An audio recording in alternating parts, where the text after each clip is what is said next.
the request for information will focus on the following corridors: Northern Cape to Saldanha, bulk mineral corridor, primarily for iron ore and manganese exports, and the Northern Cape to Nelson Mandela corridor, primarily for manganese exports.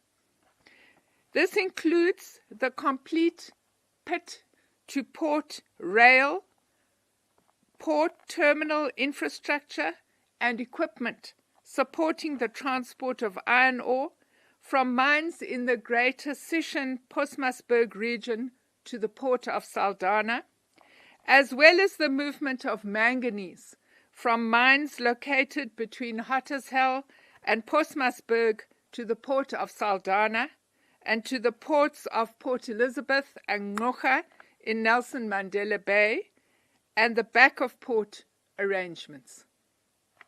Secondly, Limpopo and Mpumalanga to Richards Bay Bulk Minerals Corridor PSP project for coal and chrome exports, including provision for magnetite exports at the port.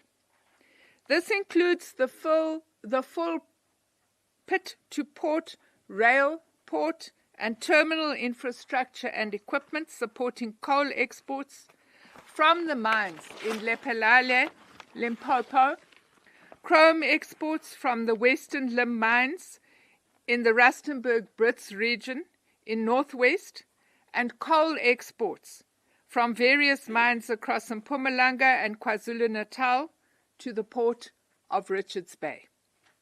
Particular attention is given to the Bayview precinct, where non-Richards Bay coal terminal coal, chrome and magnetite are handled through the dry bulk and multi-purpose terminals and the back of port arrangements. Thirdly, intermodal supply chain PSP project focused on the container and automotive sectors, including the potential designation of the South African container port system as a regional transshipment hub for major shipping lines.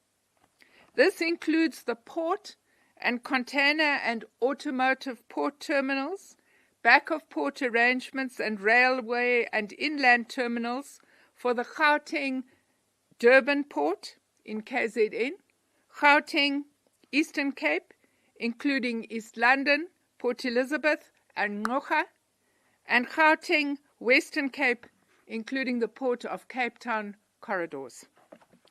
The RFI represents a pivotal step forward in our shared commitment to building a 21st century transport system that goes beyond mobility to strengthen industrial competitiveness, deepen regional integration, and drive inclusive economic growth.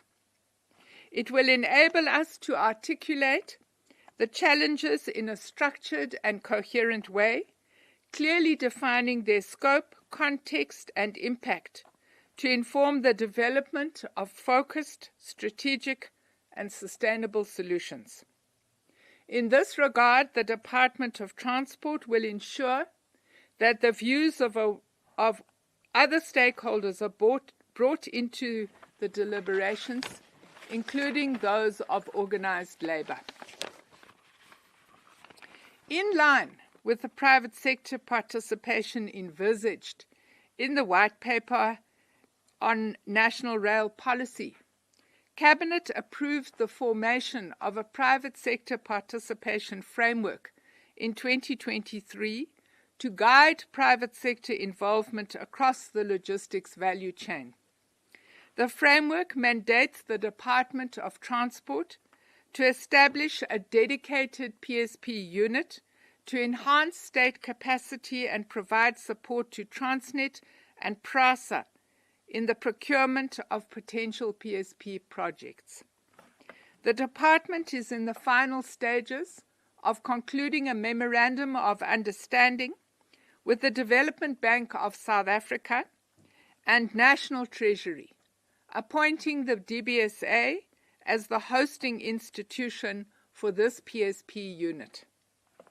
We have set up an interim unit within the department, comprising a team with extensive experience in launching PSP contracts and procurement.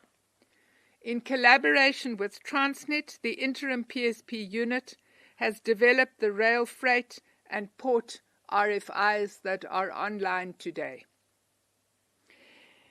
As the RFI is part of a research and consultation process, all information submitted will be treated as confidential and used exclusively to inform the development of future projects.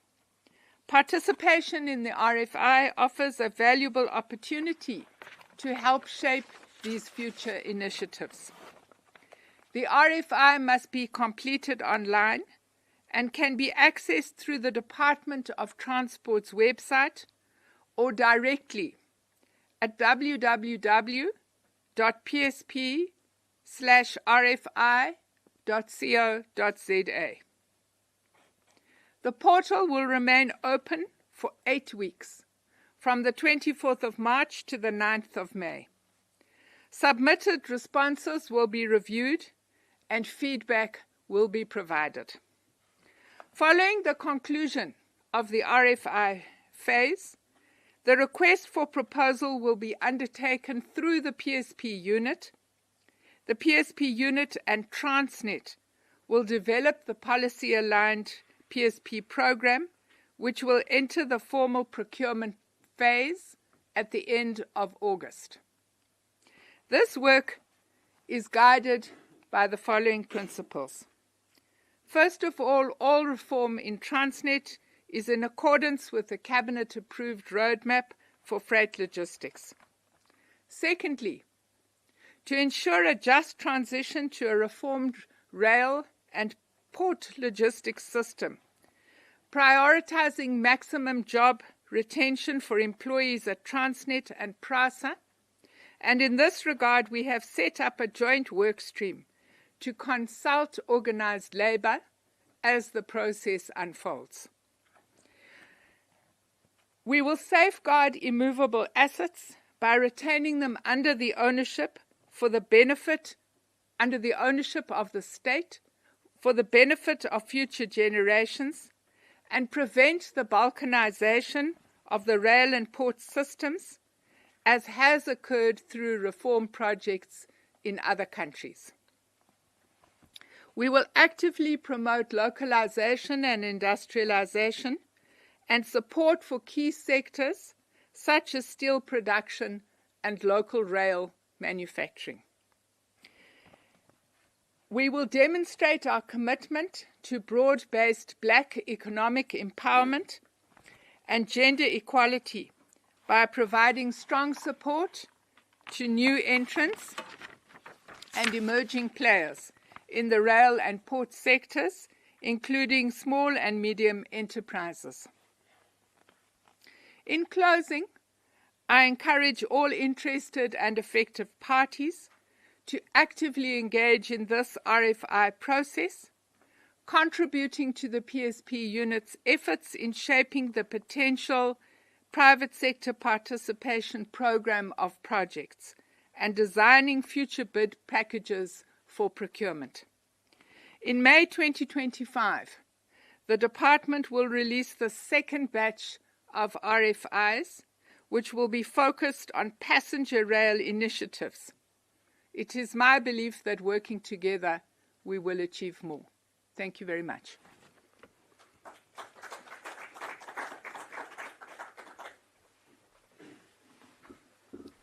Thank you so much, Minister. I believe we have to take some questions. I know that there is already a request, Minister, for a live crossing with one of the broadcasters. So some of your questions may be live, but let me check in the room. Do we have any questions? Let me just take one set of questions. See, there's a hand right there. Can I have another hand? Any indication? Maybe two hands. Okay, you can go ahead, just introduce yourself and the news outlet you represent. Go ahead. Good morning. Yes. Sise. I'm from Anura Partners. And my question is twofold. One, having to do with the application requirements of the RFI, and then two, having to do with the kinds of entities that can respond to these bids. So the first question is to say, what are the requirements of responding to this RFI from the kind of entity and how they should respond? And secondly, what kind of entities can respond? By this I mean, can freight owners respond to the RFI? Can a consortium of freight owners respond? Or can a setup like, for instance, RBCT respond to this RFI? And lastly, does the response to the RFI influence the RFP bid? Are they related, or would they then be separate parts of the process? Thank you. Okay, thank you so much. Any other question? Can I just check online, Vanessa? Do you have anything online? There are no questions online. No. Okay. Lisa?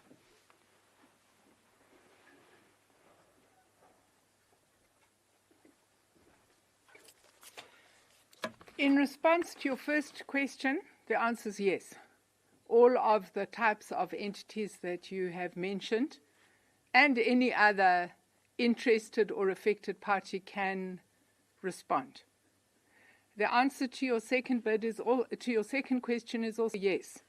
The whole intention of putting out the RFI is so that we guide Transnet on the nature of future bids that would be informed by market appetite as well as other considerations that we will learn about through the RFI process.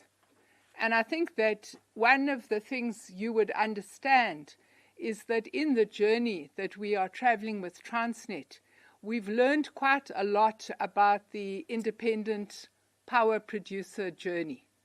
And what we've learned about that journey is that because in certain instances there may not have been adequate research done before the launching of bid windows, many of those projects didn't reach financial close. So we want to make sure that we are guided by current reality in the rail environment and in the port environment as we work together with Transnet through our PSP unit to structure the future requests for proposals.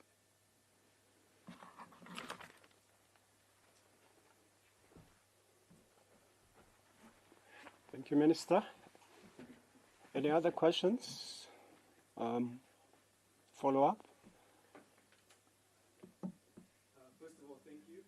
And then one more question is, in response to the bids, are they taken considering 4 corridors, or can you have responses relative to parts of the corridor? Because I can imagine some freight owners or some entities have more information to give on parts of the corridors and less on the rest of the corridor.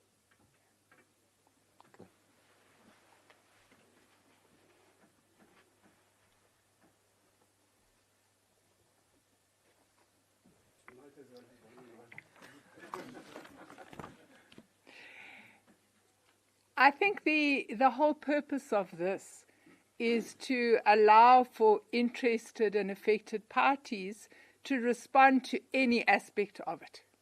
As you can see, it's very broad.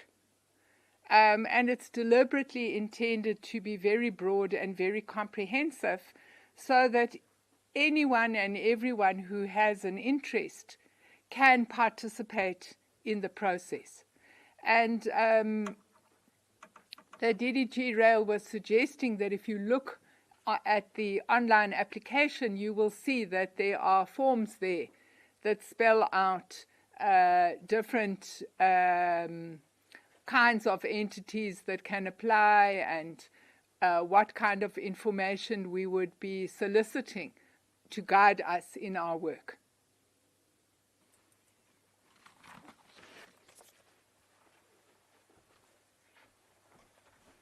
Okay, thank you so much. I suppose that's your last follow-up. I see there's an online question. Vanessa, you can go ahead. There's one question from Lanis Omaji from News 24. Do the proposed infrastructure projects link up with the credit guarantee vehicle to be launched by Treasury to encourage private sector involvement?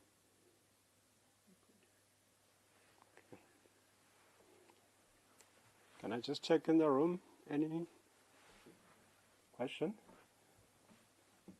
We're drawing to a close. Suppose if there isn't any follow-up from online, Minister, you can take that one.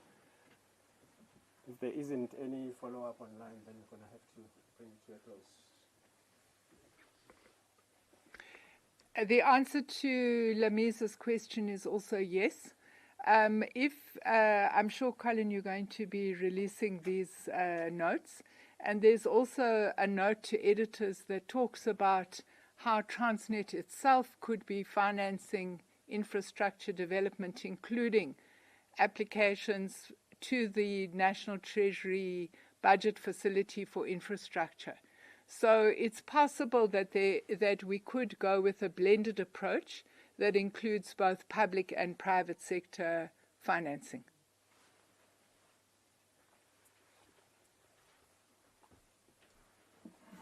Thank you, Minister. I guess, colleagues, that brings us to the end of the press conference. Once again, I do want to detain you, Minister, where you're sitting. Those who would want to do the one-on-ones, if they can remain, and the rest of us, if we can leave the room so that there isn't too much noise as we do the one-on-ones. Members of the media, once again, I would like to thank you for attending the press conference. This brings us to the end.